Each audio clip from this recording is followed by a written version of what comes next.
Hi, I'm Jackie. I'm an Arizona realtor and have built a multi-million-dollar business with my husband by using what I learned from being a teacher. Now I'm bringing the steps I took to leave the classroom and become a top producing agent and team owner. So grab your coffee, cherry vanilla Coke, or maybe even a cocktail, and let's begin. Hello, friends. Today's episode, I'm really excited about it. And the reason why is because I think it's something that the word can actually mean different things for different people. So today's topic is balance. Now, keep in mind, balance as an entrepreneur is kind of a fantasy. So why did I say we were going to talk about it today? Well, that's because I really want to change your mindset on what balance is. I want you to see it as a different, like a whole new world, Okay. So you're going to see a different side of what balance is, and hopefully it'll help you as you are either maneuvering into real estate, or maybe you're like, man, I have no balance. So first things first, I want you to think about your day. Okay. Now we all know, as real estate agents, every single day is different than possibly the day before, okay? So we don't really, it's not the same as teaching, which honestly, guys, I'm not going to lie. That was probably one of my biggest struggles because unless we had like a fire drill or a presentation or, whatever, hey, let's all meet in the gym and watch this presentation. For the most part, my Mondays were always the same, right? We come in, I go over our standards for the week in each of our subjects. We talk about what, our schedule is going to be for the day. And then we just get started. Reading is at this time and math is at this time. And then we go to lunch. Things don't change, okay? Real estate, dude, every single day is different. Some days I may eat lunch at 11:30. Okay.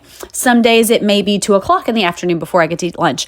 And there are other times when my lunch is literally eating peanut butter crackers in my car going from one appointment to the other. Okay. So that's the life. So how can you create balance when that's your everyday? Okay. When there is no, hey, this is what it is. In teaching, okay, during my prep periods, which is not very long, on Monday's prep period, this is what I'm going to do. On Tuesday's prep period, this is what I'm going to do. One thing I always did was on Mondays during my prep, I would plan my math for the following week. Now, obviously, depending on what happens, how kids are, you may have to move stuff around. But for the most part, on Monday, I could go ahead and plan at least one subject for the next week. Tuesday's prep, I would plan for a different subject area. So basically, I knew how to balance the time that I had in my schedule. So that way, when I got home in the evening, there wasn't a long laundry list of things that had to be done. So in real estate, you can't really do that. There's too much stuff. So let's just go through, the average day in the life of a realtor. Okay.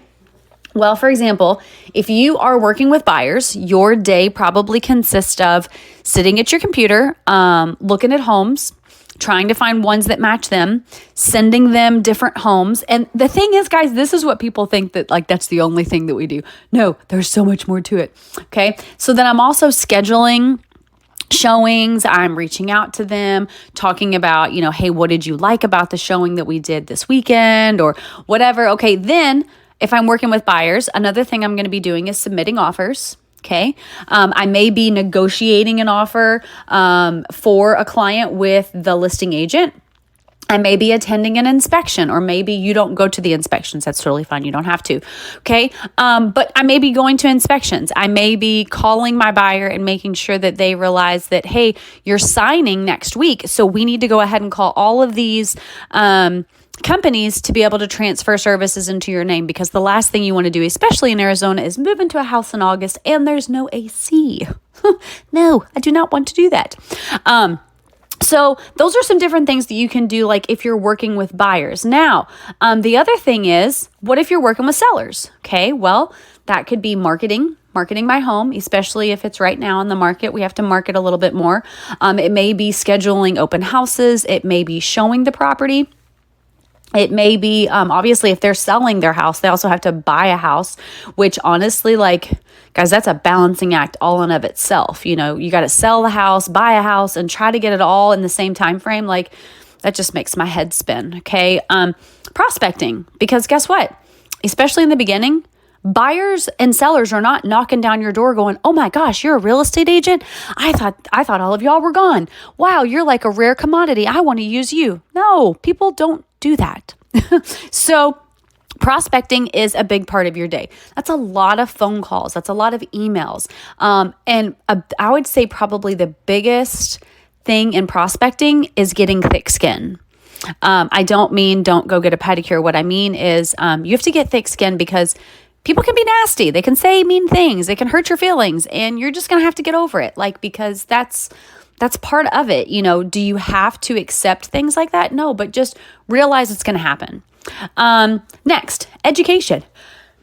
Excuse me, real time, needed a sneeze. Thank you for the bless you for all those people who heard me and you're like me and you always say bless you whenever you hear someone sneeze. Anyhow, education is also part of your day. And the reason why is because things change and you might want to become an expert in something else, or you may want to learn something else or whatever. So it may be attending a webinar. It may be attending an open house or, like an in-person presentation. It may be shadowing another agent within your brokerage. It may be having a lunch with a partner or a vendor and learning more about that. Guys, it's different every day, okay? But what's missing in your day? What did we miss in all of that stuff? That self-care time. And that's the balance that I want to talk about. As a teacher, when I was on summer break, guys, I was on summer break. Now, did I work on some stuff? Yeah. Like if my kid had like a practice or, tryouts or something like that, then yeah, I would get out my stuff. But for the most part, like if I was with them, I was with them. And don't even get me started on vacation. Okay, if we were at the beach, I was present at the beach.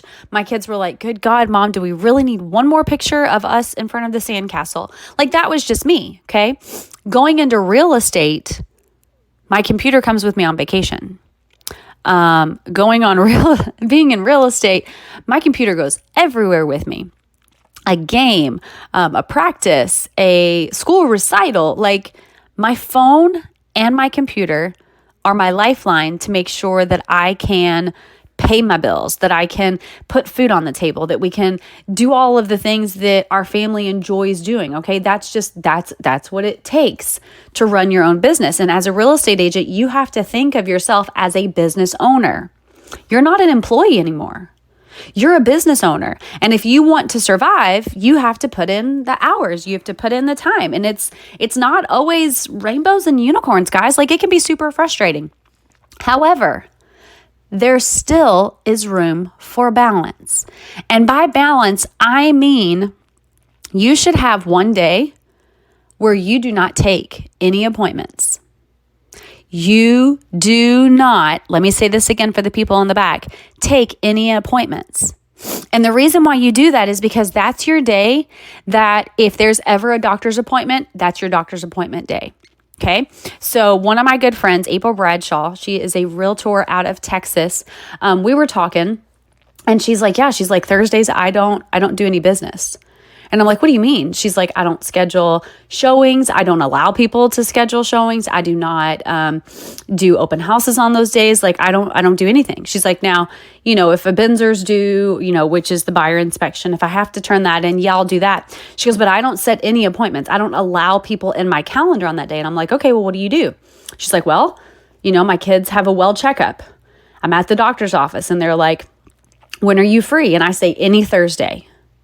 Because now it's not me going back and forth trying to figure out, we could do Wednesday at 4. No, I can't do Wednesday at 4. Oh, I could do Tuesday at 2. No, I can't do Tuesday at 2. And then guess what? You've missed it. And so what are you not doing? You're not going to the doctor. You're not making sure that you're healthy. You're not taking care of your physical health. And guys, that's important. Okay. Maybe Thursdays, okay, you don't have any doctor's appointments. What are you going to do? Go get a massage. Go get a manicure or a pedicure. And yes, guys can get pedicures, and yes, men can get massages, okay? Maybe you're going to, go out to lunch with some friends. Maybe you're going to take your parent out to dinner, or maybe you're going to go and watch a movie. Maybe you're going to go sit by the pool. Maybe that's the day that you're going to go hiking. Maybe you're going to have a date day with your spouse. Okay? The point is you have to set aside time. And the reason why is because if you don't do that, you're going to have burnout. It's going to happen. Guys, you have to have a date night on your calendar. You have to. And the reason why is because guess what? If there's a listing appointment on your calendar, you're not going to miss that. Heck no. Why would I want to miss a listing appointment? Your marriage or your relationship should be just as important to you as a listing appointment. You should have time with your family night. Put it on the calendar. Are you going to miss that? I hope not. If you have a buyer and they're like, hey, we want to go look at this $2 million house, are you going to say, no, I don't have time? No, you're definitely going to go. Why? Because we're entrepreneurs. We run our own business. We get paid on commission. However, if it coincides with your family time, your family should come first and say, you know what? I can't at this time. However, first thing tomorrow, yes, let's go see it then. Okay? And if it's the right customer, they're going to understand. And if they're not, then they're probably not people you want to work with, especially if they're telling you that they should be more important than your family. Okay? Now, there might be people on here that are listening that are like, I do not agree with that. Well, ask your family if they miss you. They may miss you a little bit. Okay? The point is there has to be a balance. Are there going to be late nights? Yes, there will be. Are there going to be early mornings? Yep. Are there going to be days where you're working all day long? Absolutely. However, you should still have balance though within your schedule. You should have a day set aside, or at least a part of a day where you plan nothing. Maybe it's just a half of a day. Maybe you're like, dude, I cannot take off a full day. Okay, take half of a day and use it for yourself. Put back into you. Now, things that you should do to avoid burnout. These were some suggestions that were given to me, and I've started to implement them, and I wanted to share them with you. So number one, at the beginning of the year in January, we all get those beautiful new calendars, or maybe you don't. Maybe you're not a paper person. Okay, I'm a paper person. I have like 4 calendars. So anyhow, first things first, go ahead and mark out 4 weekends, 1 each quarter, that you're going to take a staycation somewhere. Okay, maybe it's close by. Maybe you're going to go camping. I don't care where you're going to go. Mark off those weekends. Okay, 2 of them could be for just you and your spouse or you and your loved one. The other 2 are for you and your kids. Well, I guess like your whole family, right? Okay, so what you're going to do is when you get a listing and they say, ooh, can we do open house this weekend? You're going to look at that calendar and you're going to say, you know what? I already have something this weekend. Let's go to the next one. Because you've already made the plans. You've already set the time aside. Second, create 2 weeks that you are on vacation. You're on vacation those weeks, okay? And some people say, oh, but I have to take my computer. Guys, I'm the same way. I'm like, I cannot possibly go to see my family in Kentucky and not take my computer. I cannot possibly go to California for a week and not take my computer. Lord, help me. What will I do? Well, if you have systems set up and you have someone who can help you out, then you should be able to. And if not, then maybe you need to take a good look at yourself. Are you one of those type A controlling people? If so, dude, you are my person. Okay, that is me too. I have a really hard time shutting my brain down. I have a really hard time of saying, okay, I'm just going to be in the moment and enjoy it. But you know what? When I do that, when I actually do it, I have so much fun. And I'm not worried about the email. Guys, there are days that you should just turn your notifications off. Okay? If it's date night, okay, if it's family time, most phones, okay, unless you have like a Razr phone that's a flip phone, there is a do not disturb. Turn on the do not disturb. You're still going to get the messages. You're still going to get the emails. You're just not going to be interrupted while you're spending time with the people that you're working so hard to provide for. And that's what you have to keep in mind. You're working hard for the people that you love. But are you showing them that you love them by making them a priority? Now that was good, and I didn't even write that down. But yeah, are you showing? Because we're all working hard, right? We want to make these goals. We want to be, whatever we view as success, we want to reach that, right? But in doing so, you have to ensure that the people that you're working so hard for, and hopefully it's for your family. Hopefully you're not doing this as just like a, hey, I want to have recognition from my peers, or I want to feel good about myself. You should still feel good about yourself, no matter how many houses that you sold. Okay? Because I guarantee you there's someone out there that's like, man, I just want to sell one this year. That's my goal. Now, are there people that are like, I want to sell 40 million in production? Yeah. And some of them will make that goal and some of them won't. But make sure that whoever you're doing this for, hopefully it's yourself, but it could be your family, that you're showing them that they're a priority. And doing those things that I just suggested about just that calendar, that's going to help you avoid burnout. Because if you don't make time for yourself, if you don't make time for your family, you're going to start missing stuff. You're going to miss the parent-teacher conference. You're going to miss going on the field trip.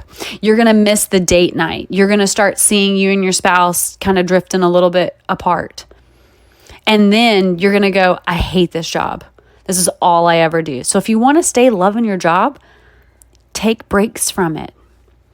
Guys, I want to thank you for listening, but I do want to tell you, if you are thinking about a switch into real estate, I would love to support you and bring you into our collective group of agents. We have partners in multiple states, and through our coaching and our training and our support, they're actually leaving the classroom. They're going full time. But if that's not your goal, that's totally fine, guys. I can support part-time agents as well. I can help you supplement your income and save for the future. So let's connect and let's chat on ways that I can help you reach your goals. Going into real estate can seem scary. Starting something new can be a challenge, but you, yes, you, on the other end of this, you keep the attention of 24 to 32 children a day for 7 hours. You maintain peace in a sea of hormones and body odor. You do this, and I'm here to help. So make sure to follow me on Instagram at Jackie Durbin AZ and at Teachers in Real Estate. Also, like, share, and rate this podcast. And if you need help or you have state-specific questions, reach out to me. I would be glad to help you. Guys, thanks again for listening, and I'll see you next time. Bye.